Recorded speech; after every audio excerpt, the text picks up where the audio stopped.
Para pemilik usaha di Pantai Bingin, Pecatu, Kuta Selatan, Badung, tetap berharap ada kebijakan pemerintah untuk memberi perpanjangan mengelola usaha mereka, walau pembongkaran dilakukan oleh Pemprov Bali dan Pemkab Badung, pada hari Senin tanggal 21 Juli tahun 2025. Pengusaha berharap masih dapat melanjutkan usaha mereka selama 5 tahun hingga 10 tahun agar modal yang ditanam di sana sedikitnya bisa kembali. Harapan itu disampaikan Koordinator Pedagang Pantai Bingin, Inyoman Musadi, dan perwakilan warga lainnya, Inyoman Sujastra. Menurut Sujastra, masyarakat yang berusaha di sana sejak lama dan berawal dari mata pencarian mereka sebagai nelayan. Setelah perkembangan pariwisata naik, warga membuka warung, selanjutnya berkembang pariwisata lagi naik ke penginapan. Saat ini banyak warga yang menempati lahan di sana dan punya wisman atau bule yang membantu mendirikan usaha, dan bukan dikontrakan. Sujatra menambahkan saat ini masyarakat meminta kebijakan pemerintah agar diberi waktu minimal 5 tahun dan maksimal 10 tahun untuk mengembalikan investasi yang pernah ditanam warga di sana dari dulu kala. Setelah 5-10 tahun, masyarakat disuruh membongkar sendiri, dan mereka pasti bersedia. Sedangkan jika mengacu pada RT/RW, Pantai Bingin dikatakan jalur hijau, maka hal itu merupakan hal yang baru. Sedangkan sebagian warga sudah lama berada di lokasi dan menempatinya secara de facto kenyataan. Warga berharap agar pemerintah daerah mengembalikan dan menyiapkan tempat untuk warga yang sudah berada di sana sejak 40 tahun. Sujatra dan warga lain mencurigai nanti setelah dinolkan, maka akan ada investor masuk ke Pantai Bingin. Sedangkan masyarakat setempat ditelantarkan. Itu tentu tidak adil. Kalau itu terjadi, pihaknya akan melawan. Selain itu, mengacu Undang-Undang Agraria, sambung Sujatra, masyarakat yang menempati lahan lebih dari 30 tahun bisa memohon.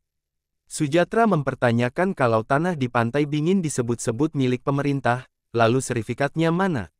Atas nama dinas mana? Sujatra menambahkan masyarakat sudah mengalah banyak, namun hanya minta kebijakan pemerintah.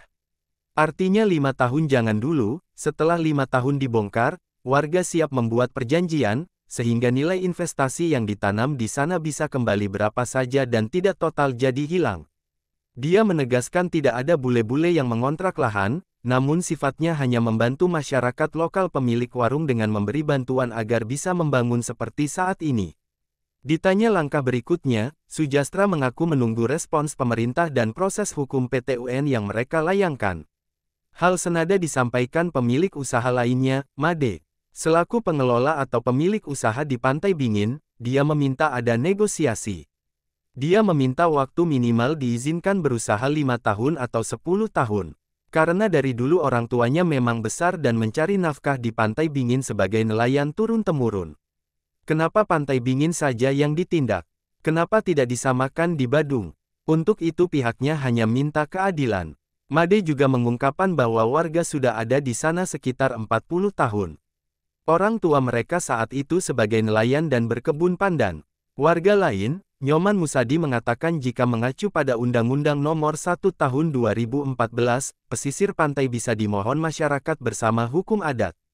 Pihaknya ingin melaksanakan namun belum juga terrealisasi.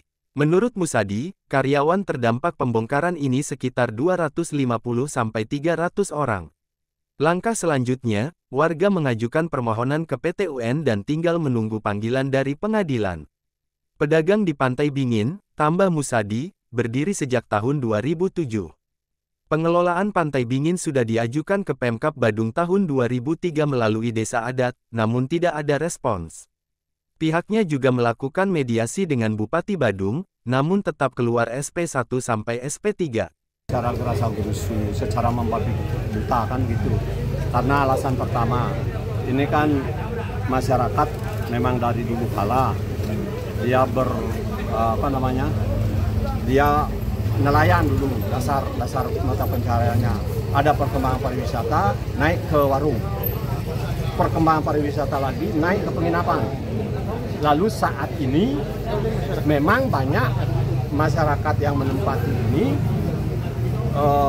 ada teman bulenya yang membantu, bukan dia kontrakan itu enggak, bulenya membantu untuk ikut mendirikan usaha itu. Nah kemudian saat ini sebenarnya masyarakat sini minta kebijakan pemerintah daerah dalam rangka untuk bisa diberikan waktu ya minimal 5 tahun, paling lama 10 tahun dalam rangka mengembalikan nilai apa yang pernah dia tanam di sana dari dulu kala. Itu sebetulnya soal nanti lagi 5 tahun atau lagi 10 tahun masyarakat bongkar sendiri, saya yakin dia mau. Itu kalau mengacu kepada undang-undang RT RW disebut ini jalur hijau, RT RW-nya kan lahir baru tahun berapa itu? Sedangkan masyarakat sudah sebelum RT RW disahkan itu dia sudah menempati secara de facto. Itu. Pak, setelah ke depannya kalau bisa pemerintah daerah mengembalikan orang-orang yang memang asli di sini ini dan yang memang dari awal dari 40 tahun yang lalu itu harus disiapkan dia tempat.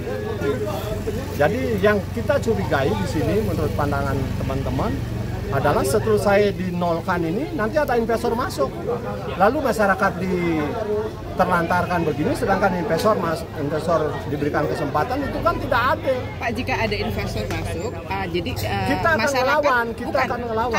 Kalau investor itu mau mewadahi masyarakat di sini yang sebelumnya berusaha di situ bagaimana? Ya itu kita wait and see, kita lihat dulu apa bentuknya kerjasamanya yang sama-sama menguntungkan gitu.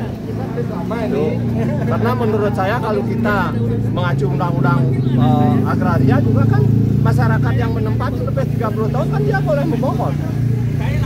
Jadi pemerintah disebut sekarang ya tanah pemerintah, mana sertifikat pemerintah atas nama dinas mana? Kan tidak ada juga. Oleh karena itu tanah kosong siapa yang menempati secara turun-temurun secara de facto urusan de jure-nya saya kira bisa dijalankan. Tetapi ini masyarakat dia sudah mengalah banyak, hanya minta kebijakan semestinya.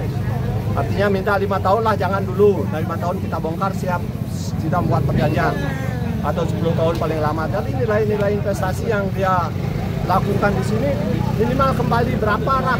Kalau sekarang kan total jadinya gitu. Dan ingat, mohon dengan media tidak ada bule-bule yang ngontrak gitu nggak. Kalau bule itu dia membantu masyarakat lokal yang memiliki warung di sana untuk ikut memberikan uang mungkin ya untuk bisa membangun seperti itu. Tetapi tidak ada istilah ngontrak-ngontrakan begitu. Yang jelas kerjasama, bule mungkin dapat nginep berapa setiap ke Bali bebas itu misalnya, itu kan wajar bagi masyarakat untuk mencari partner untuk bisa dia meningkatkan taraf hidupnya gitu. Sugiatnyana melaporkan untuk Denpos Channel.